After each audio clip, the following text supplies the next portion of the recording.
My ex would have bought me the diamond one, she sighed, holding the ring I saved for. I stood up, took the ring back without a word and left. Returned it the next morning. She called crying, saying she didn't mean it. I said, "Call your ex," and hung up. Hey viewers, before we move on to the video, please make sure to subscribe to the channel and hit the like button if you want to see more stories like this. Thanks. I didn't realize I was merely a placeholder until the very end. Looking back, the signs were there, painted in neon red, but I was colorblind with what I thought was love. I'm a distinct type of guy, reliable. I work in logistics management. It's not sexy. I don't close multi-million-dollar deals on golf courses, and I don't drive a leased Porsche. I drive a paid-off Toyota Tacoma. I max out my 401k, and I fix things when they break. I am the definition of safe. Elena, my girlfriend of 3 years, was the opposite. She was chaos wrapped in designer silk. She was an event coordinator, which meant she spent her days surrounded by luxury she couldn't actually afford, curating weddings for people with old money. She was beautiful, stunning, actually, and she knew it. For 3 years, I thought we had a partnership. In reality, I was a subsidy. We lived in a high-rise apartment downtown that stretched my budget to the limit. I paid the rent, the utilities, the insurance, and the groceries. Elena's paycheck was hers. It went to maintenance, hair, nails, reformer Pilates classes, and a rotating wardrobe of Revolve dresses.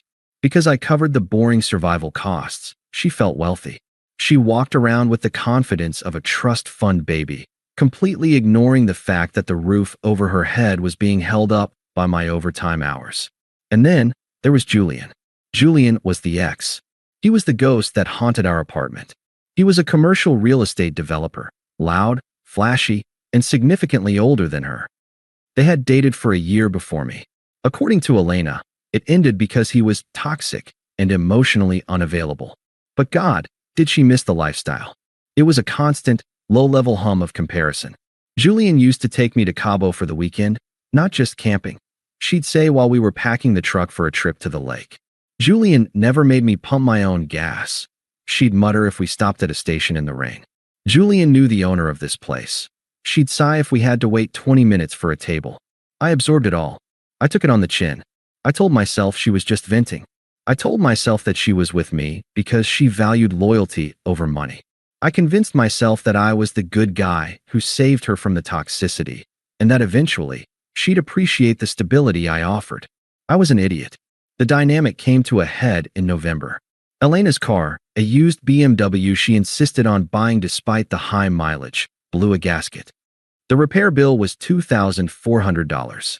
She didn't have it. She had spent her savings on a girl's trip to Miami the week before. "I can't believe this," she cried at the kitchen table, looking at the invoice. "It's so unfair. Why is life so expensive?" I sighed, pulled out my checkbook, and wrote the check. "I got it, Elle. Just try to be more careful with the spending next month, okay?" She didn't say thank you.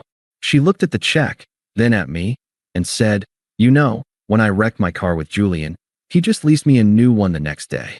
He didn't give me a lecture about budgeting." I froze. My pen hovered over the ledger. That stung. It wasn't a playful jab, it was resentment. She resented me for solving her problem because I didn't solve it with the flair of a millionaire. "Julian isn't here, Elena," I said quietly. "I am. I know," she huffed, grabbing the check. "I'm just saying. It's stressful being with someone who counts pennies." I should have ended it there. I should have ripped up the check and told her to call Julian. But I didn't. I was planning to propose, and I thought this was just stress talking. I thought a ring would fix the insecurity. I thought making it permanent would finally silence the ghost. So, I doubled down. I started picking up extra shifts. I stopped buying lunch. I canceled my own gym membership. I saved every single spare dollar for 6 months. I was going to buy her a ring that proved I was enough. Shopping for an engagement ring is a terrifying experience for a regular guy. You walk into these showrooms with lighting designed to make you feel inadequate, faced with price tags that look like phone numbers. I did my research. I knew I couldn't afford a massive 3-carat rock like the one she liked on Instagram, not without going into debt, which I refused to do. I wanted to start our marriage clean, not in the red. So I focused on quality. I found a loose diamond, 1.2 carats. Not huge, but it was flawless. VVS 1 clarity, E color. Ideally cut. It was a laser. In the sunlight, it didn't just sparkle, it exploded. It was elegant, timeless, and it cost me $8,500. That was nearly all my liquid savings. I had it set in a custom platinum band. It was beautiful. It was a promise. I booked a table at the Obsidian, the most expensive steakhouse in the city. It was one of those places where the menu doesn't have prices and the waiters wear tuxedos. The night started okay, but the tension was there. Elena was in a mood. She complained that our table was too close to the kitchen. She complained that the wine list didn't have the specific vintage she liked. Julian loved this Pinot from 18, she mentioned, swirling her glass. We drank 3 bottles of it the night he bought his penthouse. I gripped my fork. One more night, I told myself. After tonight, we move forward. I waited until dessert. I had scripted this whole speech about building a life together, about how much I loved her resilience, about our future. I reached into my jacket pocket. My heart was hammering against my ribs like a trapped bird. Elena, I said, my voice slightly shaky. She looked up from her phone. She was actually scrolling Instagram while I was trying to propose. She saw my face, saw the box in my hand, and put the phone down. Her eyes went wide. "Oh my God," she whispered. I didn't do the speech. I just opened the velvet box and slid it across the white tablecloth. The diamond caught the low light of the restaurant. It danced. It was perfect. Elena stared at it. The silence stretched. 1 second. 2 seconds. 3. She didn't gasp. She didn't tear up. She didn't reach for my hand. She tilted her head to the side, examining it with a clinical, cold detachment. She started, her voice trailing off. She looked up at me, a flicker of disappointment in her eyes. "It's a bit small, isn't it?" The air left my lungs. "What? I mean," she laughed nervously, pushing the box slightly back toward me. "It's cute. Really sweet. But, I mean, look at my hand, babe. I have long fingers. This is going to look like a toy on me." I sat there, frozen. The sounds of the restaurant, the clinking silverware, the jazz music, the chatter, seemed to drop away into a muffled buzz.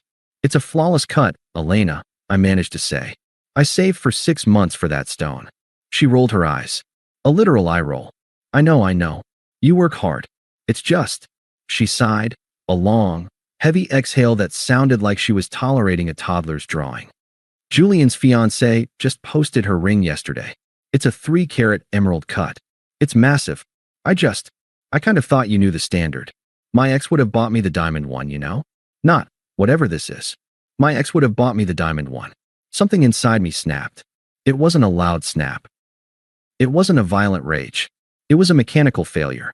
The strut holding up my love for her just sheared off. The emotional labor, the financial support, the patience, the swallowing of my pride, it all collapsed in a single instant. I looked at her, really looked at her. I didn't see the woman I loved anymore. I saw a bottomless pit. I saw a parasite who had been feeding on my stability while dreaming of another man's wallet. I saw someone who looked at a symbol of my absolute devotion and calculated its resale value. I became incredibly calm. The nervousness vanished. "You're right," I said. My voice was steady, deadly flat. Elena looked surprised. "I am." "Yeah," I said. "You're absolutely right. You deserve the Julian experience. You deserve the 3-carat rock. You deserve the penthouse." She smiled, relief washing over her face. She thought she had won. She thought I was going to apologize and promise to upgrade it. "I knew you'd understand. I just want us to look good, you know? We can return this and maybe finance something bigger. I don't mind if we have to make payments." "No need for payments," I said. I reached out, gently took the velvet box from the table, and snapped it shut. The sound was sharp, like a gunshot in the quiet dining room. I slid the box back into my inside jacket pocket. "Wait," she said, her smile faltering. "What are you doing?" I signaled the waiter for the check. "I'm fixing a mistake," I said. "Babe, don't be dramatic," she laughed, but there was panic in her eyes now. "Let me see it again. It was shiny. I can work with it until we upgrade." The waiter arrived. I handed him my card without looking at her. "I'm not upgrading the ring, Elena," I said, signing the receipt. "And I'm not upgrading us." I stood up. "Where are you going?" Her voice pitched up. People were starting to look. "Home," I said. "To pack." "Pack? You're leaving me here?" She hissed, grabbing my wrist. "We took your truck. How am I supposed to get home?" I looked at her hand on my wrist, then up at her face. Call Julian, I said. I pulled my arm free, turned around, and walked out of the restaurant. I didn't look back. I could hear her calling my name as I pushed through the heavy oak doors into the cool night air, but I didn't stop. For the first time in 3 years, I felt light. I drove home in silence. No music, no radio, just the hum of the tires on the pavement. My phone was vibrating on the passenger seat every 30 seconds. Calls, texts, FaceTime requests from Elena. I didn't look at a single one. When I got to the apartment, I didn't cry. I didn't throw things. I moved with the efficiency of a man executing a work contract. I packed 2 suitcases with my clothes, my toiletries, and my laptop. I took my passport and my birth certificate from the lockbox. I left the keys on the kitchen counter, right next to the stack of unpaid utility bills she had forgotten to open. I checked into a Motel 6 down the highway. It wasn't glamorous, but the sheets were clean, and more importantly, it was quiet. I turned my phone off completely, cracked a beer, and slept like the dead. I woke up at 8:55 a.m. The jewelry store opened at 9 o'clock. I was the first person through the door.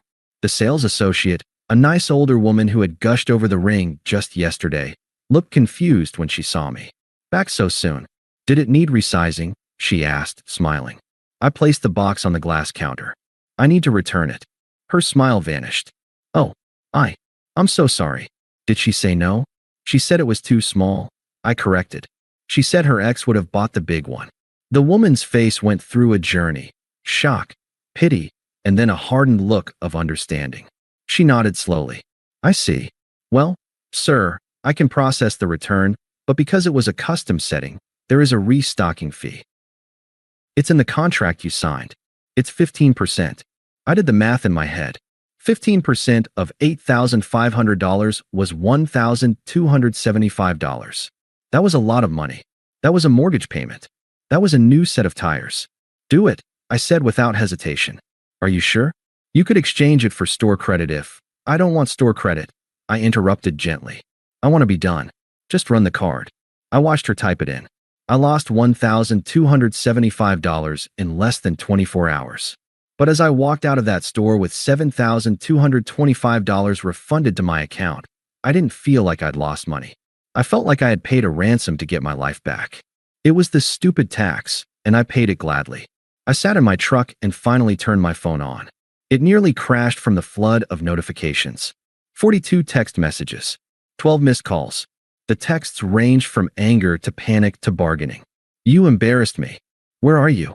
I'm sorry, I was just stressed. Baby, please come home. I love the ring, I swear. I didn't read them all. I typed one response. I returned the ring this morning. I'm contacting the landlord to take my name off the lease. You have 30 days before they evict you, or you can find a roommate. Do not contact me again. Her response was immediate. She must have been staring at the screen. You returned it? Are you insane? You threw away 3 years over one comment? You are so fragile. This is exactly why I compared you to him. Julian would never run away like a coward. I stared at the name. Julian. She was still using him as a weapon, even while the ship was sinking. I sent one last message. If Julian is so perfect, tell him you're single. I'm sure he's dying to pay your rent. Then I blocked her number. I blocked her on Instagram, Facebook, and LinkedIn. I blocked her friends. I went completely dark. The next few weeks were a masterclass in logistics. I waited until I knew she was at work to move the rest of my furniture out.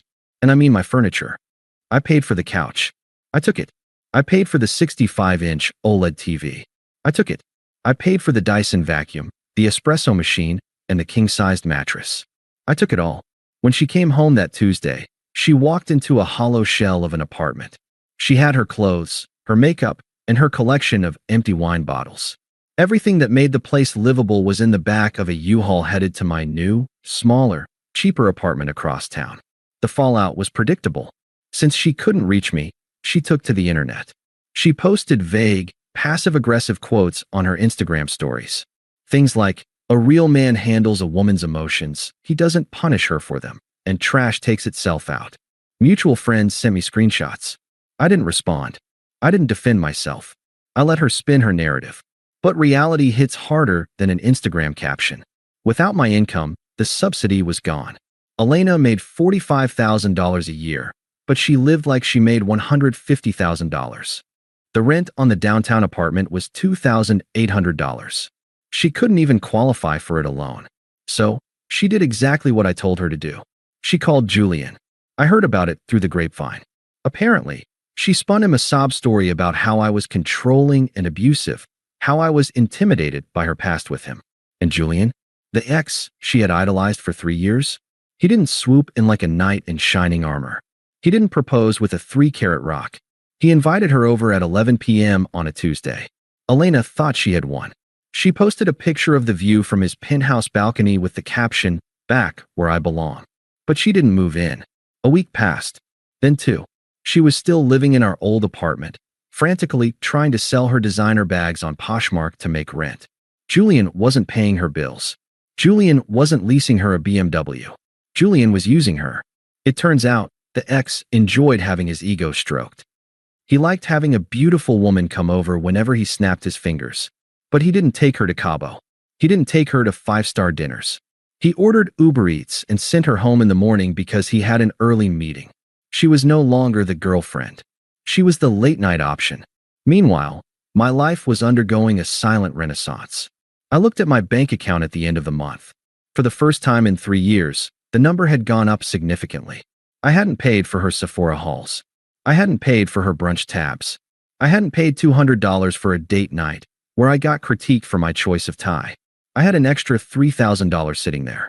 I felt a strange sensation in my chest. It wasn't heartbreak. It was peace. I started going to the gym again. I reconnected with the friends Elena had isolated me from because she found them uncultured. I bought a new set of tires for my truck, all-terrain, top of the line, and didn't have to ask anyone for permission or justify the cost. I was thriving. Elena was drowning. 3 months post-breakup, the cracks in her facade shattered. I was at a hardware store on a Saturday morning, buying paint for my new place, when I ran into Mike, a guy who used to be in our circle. "Dude," Mike said, looking uncomfortable. "Have you heard about Elena?" "No," I said, grabbing a gallon of slate gray. "And I don't want to." "She got evicted," Mike whispered, leaning in. "Last week. Sheriff came and everything. She tried to move in with Julian, but Julian has a new girlfriend. Some 22-year-old model. He wouldn't even let Elena pass the lobby concierge." I paused. I felt a phantom twinge of sympathy, but it was quickly replaced by the memory of her face at the restaurant, looking at my ring like it was a piece of trash.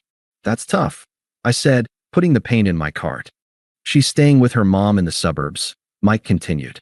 "She's been asking about you. She says she made a huge mistake." "She didn't make a mistake, Mike," I said, looking him in the eye. "She made a trade. It just didn't pay out." I walked to the checkout. I thought that was the end of it. But desperation is a powerful fuel. She wasn't done yet. She was about to crash my reality one last time. The silence didn't last. It never does with people who view relationships as safety nets. About 4 months after the breakup, the digital dam broke. Since I had blocked her number and social media, she found the one crack in the wall, my work email. It started on a Tuesday morning. I saw a notification from a sender I didn't recognize, but the subject line gave it away. "Just thinking about you." I opened it. "Hey, I know you blocked me. I get it. I just wanted to say that I'm sorry for how things ended. I've been doing a lot of thinking. Living back at my mom's has been humbling. I realized that I took the boring days for granted. Julian is, well, you were right. He's not who I thought he was. I miss my best friend. Can we just get coffee? No pressure." I didn't reply. I moved it to the trash. 2 days later, another email. "My car broke down again. The mechanic is quoting me $1,800. I don't know who else to ask. You always knew how to talk to these guys, so they didn't rip us off. I'm scared, OP. I feel like everything is falling apart." I read that one twice. It wasn't a plea for love. It was a plea for competence. She wasn't missing me. She was missing the infrastructure I provided. She missed the guy who checked her tire pressure. She missed the guy who handled the taxes. She missed the guy who stood between her and the harsh, expensive reality of the world. When she was with me, her life was on autopilot. I was the pilot. Now that she had parachuted out of the plane, she was realizing that gravity is unforgiving. I deleted that email too, but the desperation escalated. She started showing up in places she knew I frequented. First, it was the grocery store near my old apartment. I saw her in the produce aisle. She was wearing sweatpants, hair in a messy bun. Not the cute messy she used to curate for Instagram, but actually messy. She looked tired. The glow was gone.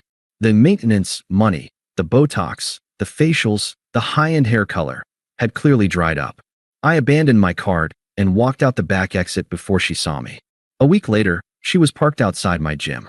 I saw her BMW, still broken, judging by the sound it made idling, sitting near the entrance. She was watching the door. I turned my truck around and went to a different gym across town.